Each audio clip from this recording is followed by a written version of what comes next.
안녕하십니까. 자, 이제 연휴가 거의 끝나고요.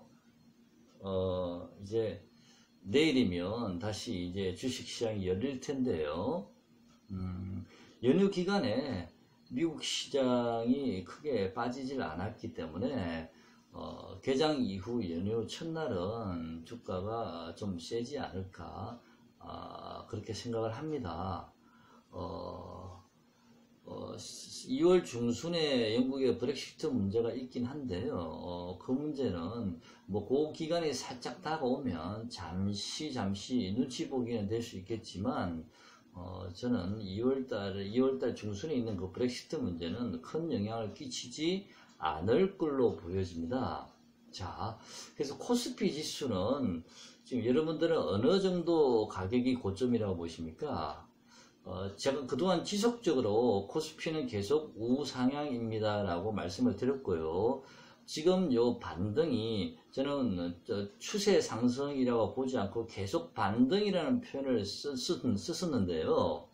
제가 처음에 이 방송 처음에 시작할 때 코스피가 이제 반등이 시작이 됐습니다. IT가 마지막으로 반등이 시작됐다고 말씀드리면서 제가 이번 반등장을 추세적인 상승이라고 제가 인정하지 못하겠다고 말씀드린 것 중에 하나가 환율이었고요. 환율이 제가 생각하는 1250에서 1300이 오지 않았었기 때문에 또 미국 다우존스 지수가 21,000포인트 정도를 터치하지 않았기 때문에 저는 이번 상승을 반등이라고 봅니다 라고 말씀을 드렸습니다.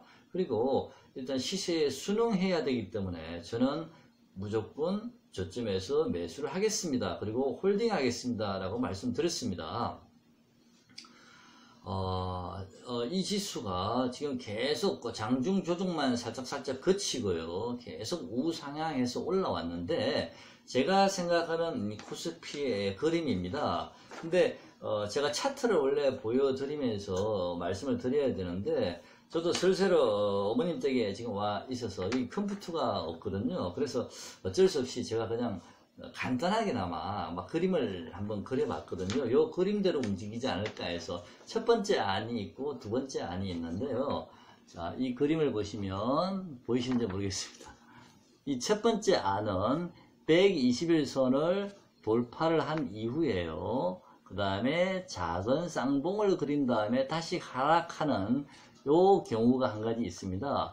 보통 일반적으로 종목들이 보통 이동평균선을 전부 다 하락을 해서 급락을 하거나 그랬을 경우 제법 센 반등을 줄 경우에는요 보통 121선 상단을 1번 안처럼 살짝 돌파한 이후에 쌍봉을 가볍게 그리면서 빠지는 경우가 흔히 많았었고 그동안에요. 이번 반등은 저는 두 번째 안 이 경우가 저는 확률이 좀 높다고 보는데요. 121선을 강하게 위로 뻗어갑니다. 뻗어가서 2270포인트 전후로 해서 쌍봉을 그린 다음에 주가가 빠지지 않을까라고 생각을 합니다. 그래서 이번 반등에 저는 최대 단기 고점은 2270포인트 전후라고 생각을 하고요. 뭐 경우에 따라서 2265도 될 수 있겠고 2275도 될 수 있겠지만 2270포인트 전후라고 보고 있습니다. 또 하나 혹시라도 저번 시간에 말씀을 드렸듯이 참고할 수 있는 사항은요. 제가 종목을 한 세 종목을 알려드렸었죠. 여기 보시면 알려드렸는데 사막 콘덴스라고 보이시죠? 자, 사막 콘덴스가 7만원에서 75,000원 요 구간에 들어오면요. 그 다음에 SKC 코롱피아이가 한 4만원에 근접하든지 아이원스라는 종목이 만원에 근접하면 저는 이번 장이 단기 반등의 마무리 구간이 아닌가라는 생각도 하기 때문에 우리가 코스피 지수는 정확하게 예측을 할 수는 없지 않습니까? 하지만 2270포인트 전후에서부터는 상당하게 위에 매물백이 2326까지 굉장히 매물대가 두텁기 때문에 제가 알고 있는 지금까지의 차트의 상식으로는 일부 정말 큰 호재로 급반등하는 개별 종목이 아니고서는 한 방에 뚫어내기가 쉽지 않습니다. 자, 그래서 일단 2270포인트 전월 코스피 저는 단기 고점이라고 보고요. 종목별로 아까 제가 보여드린 대로 사마콘대에서 7만원에서 7만 5천원 요 구간요. SKC코롱PI가 4만원 근접했을 때 아이원스가 만원 근접시 저는 단기 고점으로 봅니다. 자, 그러면 여러분께서 보유하신 종목이 만약에 이번에 설 하루 이틀 전에 주가가 조금 개별 종목도 좀 빠졌거든요. 물론 뭐 밑에서 꼬리를 많이 달았지만 조금 빠진 종목이 약간 있다면 그냥 보유하고 계시고요. 조금 더 오를 수 있을 것 같으니까 충분히 수익 내고 나오실 수가 있을 것 같습니다. 자, 그렇게 하시면 될 것 같고요. 이번 반등장의 대장주, 잠깐 제가 이걸 또 말씀을 못 드렸는데요. 외국인의 요 수급, 옵션 수급인데요. 옵션 수급을 보시면, 여기 옵션 수급이 있는데요. 옵션 수급이. 보시면 외국인이 콜을 요 며칠 사이에 대량으로 좀 팔았습니다. 뭐 대량이라고 볼 수는 없겠지만 제법 좀 팔았고요. 그 다음에, 풋은 생각보다도 많이 사지는 않았습니다. 근데 현물을 지금 대량으로 매수를 하고 있기 때문에 주가가 빠지진 않고 계속 흐물흐물 올라갔지만 외국인도 이번 반등의 한계점이 어느 정도 오지 않았나, 와가지 않나 이제는 8분 능선, 9분 능선 이 정도까지 오지 않았나라고 외국인도 생각을 하고 있는 듯한데요. 일단 우리가 미리 겁을 먹고 팔 필요는 없다라고 생각을 합니다. 절대 미리 팔지 마시고요. 끝까지 가지고 계신 종목은 홀딩 하시고요.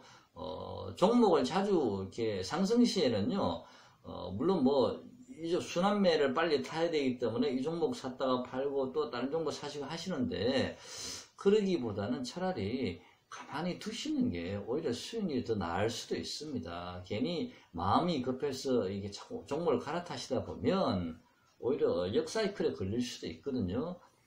그래서 이런 장에는 그냥 들고 계시는 게 가만히 보유하고 계시는 게 낫습니다. 웬만하면요. 그래도 마음도 편고요. 자, 연휴 바로 마지막 날 장이 열렸을 때 금요일이었나요? 그때 보니까 장 후반에 일반 개별 종목들이 보면 많은 종목들이 밑꼬리를 달고 올라갔습니다. 제가 보유하고 있는 인투엠도 밑꼬리를 달고 올라갔고요. 그 다음에 제가 관심이 가장 많은 수소차도 지금 밑꼬리를 달고 많이 올라갔습니다. GMB코리아 같은 경우는 오히려 플러스가 됐고요. 뉴로스 같은 경우도 8,600원, 650원? 네, 그 정도를 찍고 돌아선 걸로 제가 봤는데, 뉴로스는 8,000원이라는 그 강력한 지지라인이 구축이 되어 있습니다. 저번에 말씀드렸지 않습니까? 그런데, 저는 뉴로스가 한 8,000원이라는, 8,000원 상단은, 8,000원 초반이라는 강력한 지지선이 구축되어 있기 때문에, 단기적으로는 저는 뉴로스는 한 8,000원 중반 정도 오지 않을까 했는데, 8,600 얼마를 찍었고요. GMB코리아도 제가 여러분께 말씀을 드리기로는 8,400원, 500원 정도 지지가 되는지를 보자고 말씀을 드렸는데 8,600원인가요? 100원, 200원 위에서 지금 제가 알기로 돌아선 걸로 알고 있습니다. 그래서 저는 연휴 앞날에 있었던 그 꼬리의 하단, 제 최저점이 저는 이제는 단기 지지선이 아닌가라고 생각이 들거든요. 그래서 혹시 현금을 보유하고 계신 분이 계시다면 수소차가 연휴장 개장이 이번에 되고 나면 혹시라도 조금 조정을 받게 되면 아니면 저가 매수라도 하셔서 조금 일부 포트에 이제는 담아 보시는 것도 절대 추격 매수 하지 마십시오. 2% 3% 올라갈 때는 추격 매수 하지 마시고요. 보합 근처나 아니면은 GMB코리아 같은 경우는 시외에 조금 빠졌으니까 그런 이렇게 마이너스권에 오면 더 좋고요. 그래서 그런 가격대에서 최대한 저점에서 수요차는 일부 좀 편입을 해 보시는 것도 괜찮을 듯 합니다. 단기적으로는 다시 한 번 더 반등이 들어오지 않나 싶고요. 저는 개인적으로는 GMB코리아보다는 GMB 코리아 지금 다소 무겁습니다. 이번에는 저는 GMB 코리아가 다른 뉴로스나 다른 EM 코리아 이런 종목보다는 강할 것 같지는 않고요. 좀 GMB 코리아는 저는 멀리 보고 있습니다. 나중에 충분히 이후에 또 조정이 한번 올 때 더 빠질 수도 있으니까 8,000원, 네, 8,500을 깰 수도 있으니까 나중에 조정을 받으면 이번 반등엔 단기 반등에는 오히려 뉴로스나 이런 가벼운 종목들이 시세를 좀 더 많이 주지 않을까 단기적으로 그렇게 생각을 하고 있습니다. 자, 그래서 제가 말씀드린 수요차는요 단기입니다. 중장기 보유가 아닙니다. 단기적으로 저는 제법 그나마 그래도 다른 종목보다는 수요차가 탄력이 더 좋지 않을까라고 생각을 하고 있습니다. 자, 그 다음에 제가 보유하고 있는 지금 자한당 관련주, 특히 한교원 관련주를 제가 계속 말씀을 드려왔습니다. 계속 미는 종목이었는데요. 제가 보유하고 있는 종목은, 한창제지나 아시아텍이나 국일신동처럼 이평선들의 이격이 좀 많이 벌어진 종목보다는 저는 이제는 나이가 있어서 그런 많이 벌어진 종목은 저는 이제는 좀 보수적이라 옛날에는 좋아했지만 이제는 좀 안전한 종목을 좋아합니다. 안전하다고 볼 수는 없겠지만 그나마 차트의 이격이 좀 덜 벌어진 인트엠을 여러분께 말씀을 드렸고요. 저도 인트엠을 본의 아니게 금요일날 제가 생각했던 최대 마지노선 가격까지 왔기 때문에 남은 자금을 더 투자를 해서 본의 아니게 인템에 좀 투자가 많이 되어 있습니다. 제가 보는 인템 또는 한교원 관련주의 움직임은요, 물론 뭐 다른 국일신동이나 이런 것들은 많이 차트가 이게 많이 벌어져 있지만 자한당 그 이벤트가 있기 때문에 2월 12일 날 이제 후보 등록을 한다라고 그러죠. 그러면 연휴가 7일, 8일, 목요일, 금요일에 개장해서 이틀 거래가 열리고요. 바로 9일, 10일, 토요일, 일요일 있기 때문에 월하, 다음 주 화요일이죠. 그죠? 자, 이 후보 등록이 있고요. 그 다음에 그 등록 이후에는 또 가열찬 내에 또 선거 운동이 시작이 되겠죠. 저는 개인적으로 한교안 전 총리가 대표가 될 가능성이 높다고 보고 지금 제가 투자를 하고 있습니다만은 제 생각에 인터엠의 움직임을 기준으로 했을 때요. 예를 들어 인터엠의 기준을 잡았을 때 한교안 관련주 중에서요. 저는 인터엠은 3,500원에서 4,000원 요 박스권 구간을 계속 오르락 내리락 할 것 같습니다. 당분간은 뭐 후보 등록을 가지고 바로 급등할 자리는 아닌 것 같고요. 오르락 내리락 하겠지만 조금씩 이제는 조금씩 이제 저점을 조금씩 올려가면서 4,000원에서 3,500원 박스권 이루어 갈 것 같고요. 그러다가 어느 순간 호재가 터지겠죠. 한번 호재가 반짝하는 순간 급등이 나올 수도 있다라고 생각을 하기 때문에 어느 시점에 호재가 나올지 어느 시점에 이벤트가 나올지 모르겠지만 저는 1차적으로 저번에 말씀드린 4,400원에서 4,500원이 1차 목표가인데요. 만약에 좀 더 세게 움직여 준다면 혹시라도요 2차 목표가는 5,000원에서 5,500원을 보고 있습니다. 근데 1차는 4,000원에서 4,500원이기 때문에 물론 그때 강도를 봐야 되겠지만 저는 1차적으로 절반 정도라도 그 1차 구간 4,000원에서 4,400원에서 4,500원 요 구간에서는 절반이라도 드러낼 생각이고요. 만약에 강도가 좀 세 보인다는 생각이 들면 저는 5,000원까지 5,500원까지 홀딩할 수도 있습니다. 그럼 그때 가서 결정을 하겠습니다. 그래서 그 정도까지는 상승을 기대를 하고 있습니다. 인템은 자, 가지고 계신 분은 계속 보유해 보셔도 될 것 같습니다. 자,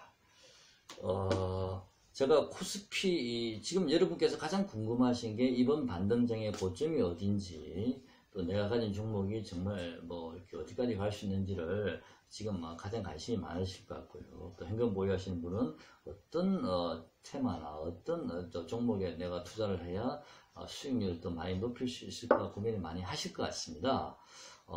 저는 많은 종목을 검색을 하거나 많은 종목을 이렇게 매매를 하지는 않습니다. 제가 몇 종목 뭔가 확실한 근거가 있어서 이 정도면 되겠다라고 안정적이면서도 꼭 우량주로가 안정적인 건 아니거든요. 그래서 안정적이면서도 이 정도면 내가 충분히 수익을 낼 수 있겠다 하면 그 종목으로 저는 몰고 가는 경향이 좀 있습니다. 그 종목을 집중적으로 이렇게 분석을 하는 경향이 있기 때문에 죄송하지만 여러분께 많은 종목을 전 종목 차트를 검색을 해서 많은 종목 이 종목 저 종목을 이렇게 보여드릴 수는 없지만 그래도 지금 구간에서는 많은 종목을 괜히 만지는 것보다는요 차라리 본인이 보유했던 종목이거나 본인이 그 움직임을 계속 봐왔던 종목을 차라리 매매하시면서 최대한 고점에 매도를 하고 빠져나오시는 게 단기적으로는 저는 더 낫지 않을까 생각을 합니다.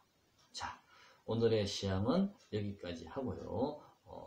장 열리면 다음 주 목요일 날 저녁에 다시 녹음을 해서 금요일 날 아침에 일찍 내보내도록 하겠습니다. 고맙습니다.